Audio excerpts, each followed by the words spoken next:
वधूच्या विदाई सोहळ्यात दुर्दैवी अपघात. भरधाव कारने फोटोग्राफरला हवेत उडवले. सिरसा येथील फोटोग्राफरचे अपघातात निधन झाले. लग्नाचे शूटिंग करत असताना त्याला एका भरधाव वेगाने येणाऱ्या कारने उडवले. याबाबतचे CCTV फुटेज सध्या सोशल मीडियावर व्हायरल होत आहे. पोलिसांनी सांगितले की धडक इतकी जोरदार होती की कॅमेरामन तब्बल 30 मीटर लांब उडून पडला. पोलिसांनी दिलेल्या माहितीनुसार हा अपघात हिसार रोडजवळ सिरसा बस स्थानकाजवळ झाला. पोलिसांनी सांगितलं की या अपघाताचे CCTV फुटेजवरून हा फोटोग्राफर लग्नाच्या ठिकाणाच्या बाहेर असलेल्या रस्त्याच्या मध्यभागी उभा होता. तो पाठवणीचे क्षण आपल्या कॅमेऱ्यात टिपत होता. Sirsa civil line SHO Balraj यांनी सांगितलं की मलकीत हा पाठवणीच्या विधीचा व्हिडिओ शूट करण्यात बिझी होता. दरम्यान कार वेगानं येत होती. त्या कारनं मलकीतला क्षणार्धात उडवलं.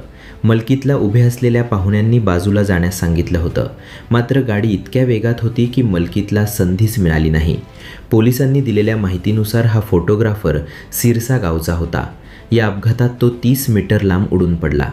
अपघातानंतर त्याला त्वरित रुग्णालयात दाखल करण्यात आलं, मात्र दुखापत गंभीर असल्यामुळं त्याचा मृत्यू झाला. ज्या गाडीनं कॅमेरामन मलकीतला उडवलं त्याचा ड्रायव्हर हा फतेहबादचा रहिवासी असून त्याचे नाव संदीप असल्याचं सांगितलं जात आहे. त्याला या अपघात प्रकरणी अटक करण्यात आली आहे. पुढील तपास पोलीस करत आहेत.